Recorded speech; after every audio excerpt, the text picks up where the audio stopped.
AG ನ್ಯೂಸ್ಗೆ ಸ್ವಾಗತ. ಸಾಲದ ಸುಳಿಯಿಂದ 2 ಪ್ರತ್ಯೇಕ ಆತ್ಮಹತ್ಯೆ ಪ್ರಕರಣಗಳು ದಾಖಲಾಗಿದೆ ಎಂದು ಜಿಲ್ಲಾ ಪೊಲೀಸ್ ವರಿಷ್ಠಾಧಿಕಾರಿ ಡಾಕ್ಟರ್ ಭೀಮಶಂಕರ್ ಗುಳೇತ್ ಹೇಳಿದ್ದಾರೆ. ಬೆಳಗಾವಿಯಲ್ಲಿ ಮಾತನಾಡಿದ್ರು, ಅಥಣಿ ಹಾಗೂ ರಾಯಭಾಗ ಪೊಲೀಸ್ ಠಾಣೆಯಲ್ಲಿ ಸಾಲದ ಸುಳಿಯಿಂದ 2 ಪ್ರತ್ಯೇಕ ಪ್ರಕರಣ ದಾಖಲಾಗಿದೆ. ರೇಖಾ ಪಾಟೀಲ್ ಹಾಗೂ ಭೀಮಾ ಎಂಬುವರು ನನಗೆ ಸಾಲ ಮರಳಿಸುವಂತೆ ಕಿರುಕುಳ ಕೊಡ್ತಾ ಇದ್ರು. ಅಥಣಿಯಲ್ಲಿ ಆತ್ಮಹತ್ಯೆ ಮಾಡಿಕೊಂಡಿದ್ದಾರೆ ಎಂದಿದ್ದಾರೆ. 9:15 ಈ ಸಮಯದಲ್ಲಿ ನಮ್ಮ ನಿಪ್ಪಾಣಿ ಗ್ರಾಮಾಂತರ ಪೊಲೀಸ್ ಠಾಣೆ ವ್ಯಾಪ್ತಿಯ ಅಕ್ಕೋಳ್ ಗ್ರಾಮದ ಹೊರವಲಯದಲ್ಲಿ ಒಂದು ಕೊಲೆಯಾಗಿದೆ ಅನ್ನುವಂಥ ಮಾಹಿತಿ ನಮ್ಮ ಪೊಲೀಸ್ ಠಾಣೆಗೆ ಬರುತ್ತೆ. ತಕ್ಷಣ ನಮ್ಮ ಪೊಲೀಸರು ಸ್ಥಳಕ್ಕೆ ಹೋಗ್ತಾರೆ. ಅಲ್ಲಿ ಹೋಗಿ ನೋಡಿದಾಗ ಮನೆ ಒಳಗಡೆ 2 ದೇಹಗಳು ರಕ್ತಸಿಕ್ತವಾಗಿ ಬಿದ್ದಿರ್ತವೆ. ಅವರ ಮನೆಯ ಅಕ್ಕಪಕ್ಕದವರಿಗೆ ಕರೆದು ಕೇಳಿದಾಗ ಇದು ಅದು ನೋಡಿದ ತಕ್ಷಣ ಗೊತ್ತಾಗುತ್ತೆ ಅದು ಮೃತರಾಗಿದ್ದಾರೆ.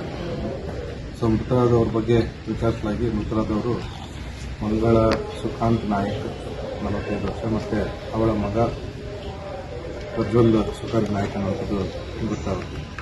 ಮನೆಯಲ್ಲಿ ಮತ್ತೆ ಬೇರೆ ಯಾರ್ಯಾರು ಇರ್ತಾರೆ ಅಂತ ಒಂದು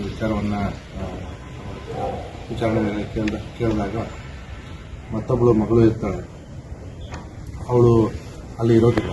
ಸೊ ಹಾಗಾಗಿ ನಮಗೆ ಸ್ವಲ್ಪ ಈ ವಿಚಾರ ಗಾಬರಿ ಆಗಿರುವಂಥ ವಿಚಾರ ಆಗಿರುತ್ತೆ. ಆ ಮತ್ತೊಬ್ಬ ಹೆಣ್ಣು ಮಗು ಏನಾಯಿತು ಅನ್ನೋಂಥ ಒಂದು ಇದರಲ್ಲಿ ಚಿಂತೆಯಲ್ಲಿ ತಕ್ಷಣ ನಾವು ಎಲ್ಲ ಹಿರಿಯ ಅಧಿಕಾರಿಗಳು ಸ್ಥಳಕ್ಕೆ ಭೇಟಿ ನೀಡಿ ತನಿಖೆಯ ಮೇಲ್ವಿಚಾರಣೆಯನ್ನು ವಹಿಸಿಕೊಂಡು ಒಂದು 3 ತಂಡಗಳನ್ನ ಮಾಡಿ ನಾವು ಜಿಲ್ಲೆಯ ಬೇರೆ ಬೇರೆ ಭಾಗಕ್ಕೆ ಕೊಡ್ತೀವಿ.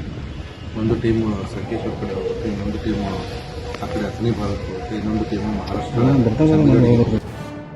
ಕನ್ನಡಿಗರ ಮೆಚ್ಚಿನ ನಿಮ್ಮ ಎಜೆ 24/7 ನ್ಯೂಸ್ ಕನ್ನಡ ವಾಹಿನಿ ಇದೀಗ ಟಿವಿಯಲ್ಲಿ ಲಭ್ಯ. ವೇಳೆ ನೋಟಿಸ್ ಕೊಟ್ಟಿದ್ರೆ ವಾಪಸ್ ತಗೋತೀವಿ. ಇವತ್ತು ವಕ್ಫ್ ಪ್ರಾಪರ್ಟಿ ಅಂತೇಳಿ ಬರ್ತದೆ ಅಂತ ಹೇಳಿದ್ರೆ ರೈತರು ಬೀದಿಗೆ ಬಂದ್ರೆ ಏನ್ ಮಾಡ್ಬೇಕಾಗತ್ತೆ? ಯಾರು ವೋಟ್ ಹಾಕಲಿಲ್ಲ ಅಂದ್ರೆ ಗ್ಯಾರಂಟಿನೆಲ್ಲ ಸ್ಟಾಪ್ ಮಾಡ್ಬಿಡ್ತೀವಿ.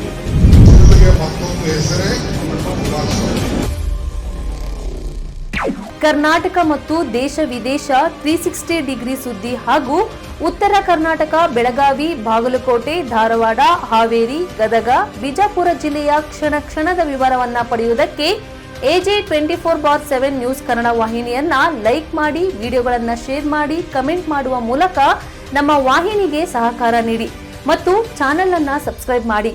ಧನ್ಯವಾದಗಳು.